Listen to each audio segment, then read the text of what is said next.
Bonjour, dans cette vidéo qui me tient à cœur, je vais te présenter ma méthode pour faire des fiches de lecture.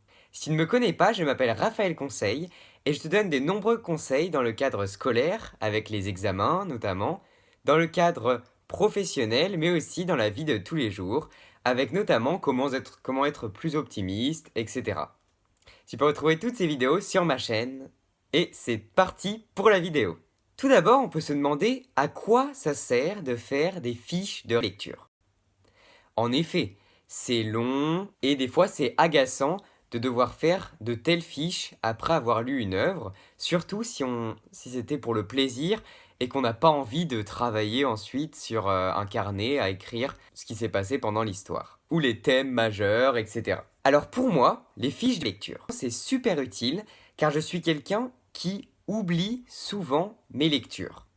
Je les oublie plutôt rapidement et je suis pas trop capable de redire les noms des personnages, par exemple. Du coup, moi, ça me sert à me remémorer les œuvres que j'ai lues, et notamment pour les examens, comme la dissertation du bac ou encore le sujet de réflexion du brevet. C'est pour cela que je te fais une vidéo sur ce sujet, car c'est quelque chose que je te conseille vivement si tu es quelqu'un comme moi qui oublie rapidement le contenu des œuvres que tu lis. Donc maintenant, on va commencer avec mes conseils pour faire une fiche de lecture efficace. Déjà, je te conseille, pendant que tu lis l'œuvre, de prendre des notes sur le contenu de l'œuvre.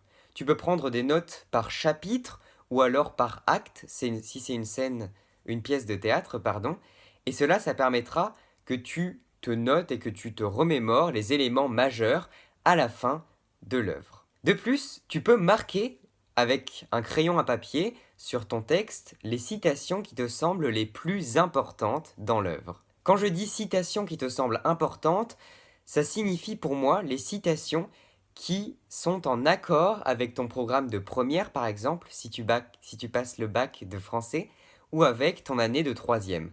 Il est important de bien prendre ces citations et de bien les choisir, car ce sont elles que tu utiliseras dans ton sujet de dissertation ou ton sujet de réflexion. Une fois que tu as fait tout ça et que tu as fini l'œuvre, c'est maintenant que tu commences ta fiche de lecture. Alors pour faire cette fiche de lecture, je te conseille d'abord de lui donner un titre. Dans ce titre, je te conseille d'écrire l'auteur, le nom de l'œuvre, sa date de publication et son genre. Pour te montrer un petit peu comment faire cette présentation générale dans le titre, j'ai pris un exemple de fiche de lecture que j'ai faite sur le texte de Médée de Jean Anouilh. Si tu vois dans le titre ici, j'ai écrit Médée, Jean Anouilh, 1946, tragédie. J'ai donc respecté toutes les étapes que je viens de te dire auparavant. Une fois que tu as écrit le titre, tu peux passer à la première sous-partie de cette fiche de lecture qui va être une présentation de l'auteur. Comme tu peux le voir sur ma fiche de lecture, cette présentation est plutôt courte. Tu peux te faire 5 à peu près 8 ou maximum 10 tirés sur les éléments importants de la vie de l'auteur ou de l'autrice. Il faut notamment écrire dans quel milieu il est né, si c'est un auteur ou une autrice qui est bourgeoise, noble, etc. Ça pourrait être utile pour analyser l'œuvre. Mais tu peux aussi écrire où il est mort, sa ou son conjoint avec lequel il a passé ou elle a passé sa vie, mais également qu'est-ce qui l'a inspiré à devenir auteur. Qui sont ces exemples dans sa jeunesse ou dans sa vie qui l'ont poussé à devenir auteur. Dans cette sous-partie, tu peux également recenser le ou les premiers succès de l'auteur durant sa carrière et ses œuvres ses œuvres majeures en fait. Après avoir présenté l'auteur, tu peux créer une deuxième sous-partie, et cette fois-ci, ce sera une sous-partie sur le résumé, le contenu de l'œuvre. Alors pour cela, il y a plusieurs moyens de le faire. Tout d'abord, tu peux faire un résumé, comme moi, avec des phrases et un résumé écrit, comme ça. Bon, moi, il fait à peu près une page. Oui, il fait environ une page. Et du coup, il faut essayer d'être vraiment concis, d'y mettre les éléments les plus importants. Donc ça, c'est une première façon de faire le résumé avec un texte. Ensuite, tu peux également te faire des tirés avec les étapes majeures du roman ou de la pièce de théâtre qui sont pour toi les plus importantes dans l'œuvre. Tu n'es également pas obligé de faire des phrases complètes. Tu peux t'écrire des mots-clés ou alors tu peux écrire avec des abréviations. Ce qui est important, c'est que en relisant ce résumé, les enjeux et les étapes majeures du livre te reviennent à l'esprit. Par la suite, tu peux faire une troisième sous-partie sur les thématiques majeures de l'œuvre. Par exemple, pour m'aider de Jean Anouilh, j'ai fait à peu près une page également de thématiques majeures. Tu mets 3 à 4 à 5 thématiques qui sont pour toi les plus importantes de l'œuvre. Par la suite, pour chaque thématique, tu expliques ce qui se passe dans le texte en lien avec cette thématique. Si par exemple tu choisis la thématique du féminisme, il faut expliquer en quoi ce texte a des passages féministes. Si tu oublies de préciser chaque thème, quand tu reliras ta fiche de lecture, tu ne te rappelleras pas pourquoi tu as choisi ces thèmes et ce serait dommage. Encore une fois, il est important de prendre des thèmes en lien avec ton programme. Si tu es en première, en troisième, mets ce texte, ces thématiques en lien avec ton programme afin que tu puisses ensuite en parler dans une dissertation ou un sujet de réflexion. Par la suite, la quatrième sous-partie, ce serait pour moi un recensement des citations majeures de l'œuvre que tu as auparavant marquées dans le texte. Je te conseille, pour chaque citation, de bien écrire qui dit cette citation. Du coup, tu la mets bien entre guillemets, et ensuite, je te conseille d'écrire si cette citation, elle se trouve au début du livre, au milieu, à la fin, ou alors, si tu veux être encore plus précis, tu peux mettre le chapitre.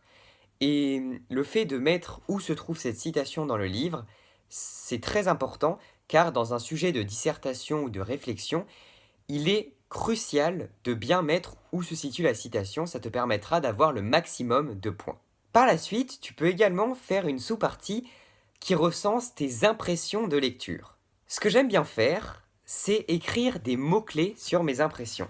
Les mots qui résument le mieux mes impressions. Par exemple, pour m'aider, je ne sais pas si tu as déjà vu ma vidéo, mais mes 4 mots étaient horreur, pitié, étonnement et colère. Mettre ces mots-clés sur tes impressions, ça va permettre quand tu relis ta fiche de lecture de te remémorer ce que tu as ressenti. Et puis normalement, tu n'as pas besoin de mettre plus que ces mots-clés, ça sera largement suffisant pour te remémorer tes impressions. Pourquoi c'est important de mettre ces impressions d'ailleurs ?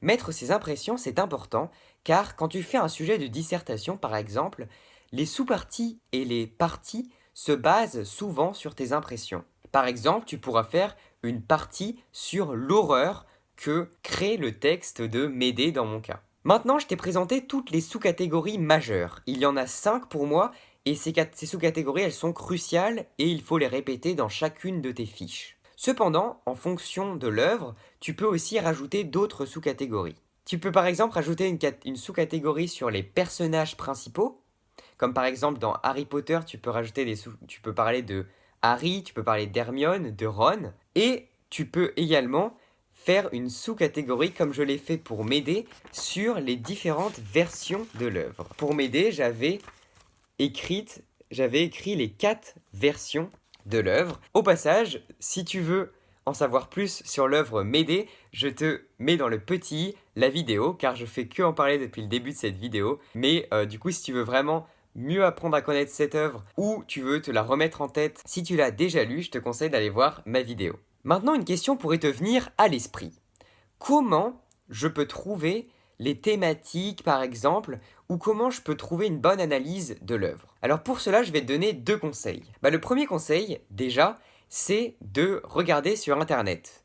Par exemple, sur la chaîne Raphaël Conseil, où je te donne des fois des analyses et des présentations de certaines œuvres.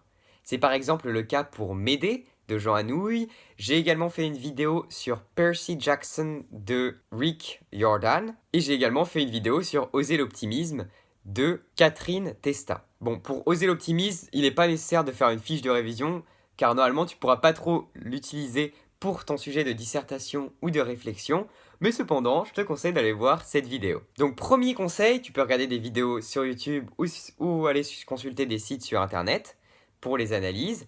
Et deuxième conseil, qui est également très important, ce sont de choisir des éditions bien spécifiques lorsque tu achètes une œuvre ou que tu la prends à la bibliothèque. Par exemple, si tu prépares le brevet, je te conseille les éditions Bibliocollège, qui sont très bien. Et si tu prépares le baccalauréat, je te conseille les éditions Classique au lycée de Belin-Gallimard, mais aussi Classique et Si de Hatier. Ces éditions, elles sont super et très utiles car elles contiennent normalement un bon dossier qui permettent de se préparer pour l'épreuve. Elles te présentent notamment une analyse de l'œuvre, des personnages, du contexte littéraire ou historique, mais aussi les scènes majeures, les citations importantes. Il te présente également une présentation de l'auteur et des fois il y a même des dissertations corrigées dans l'œuvre. Normalement, il n'y a pas toutes ces catégories en même temps, mais il y en a la majeure partie. C'est donc très utile si tu prépares ton épreuve. Voilà mes 2 conseils pour trouver des bonnes analyses sur les œuvres et ensuite les retranscrire dans ta fiche de lecture. Maintenant, on va finir cette vidéo par parler du support que je te conseille pour faire tes fiches de lecture. Alors, le premier support que je te conseille, ce sont les fiches Bristol, comme celle-ci. Ces supports, ils sont super car ils sont très facilement transportables. Tu peux notamment les lire dans le train, dans les transports, etc. Et par contre, je te conseille pas trop des fiches aussi petites que les miennes car tu pourras pas vraiment faire une fiche de lecture entière dessus. Ou alors, il te faudra plusieurs fiches.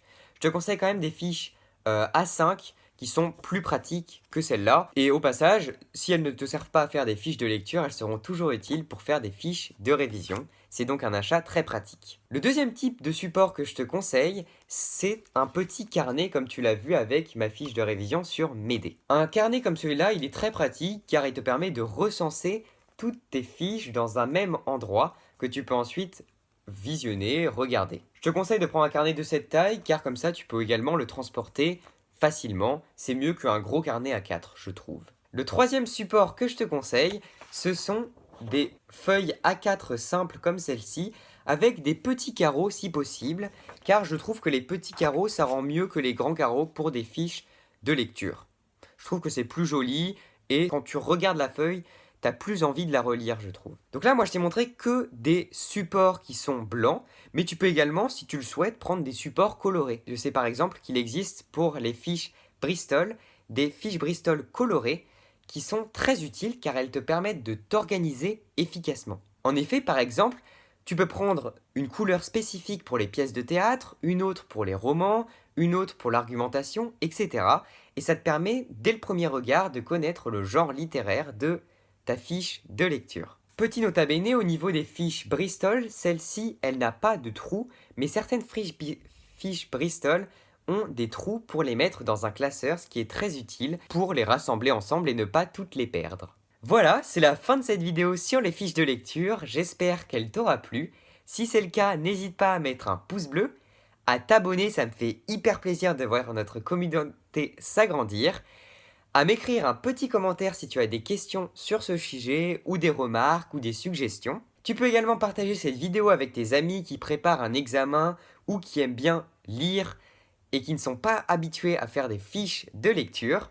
Et maintenant, il ne me reste plus qu'à te souhaiter une excellente journée ou une excellente soirée et surtout, garde confiance en toi. Salut!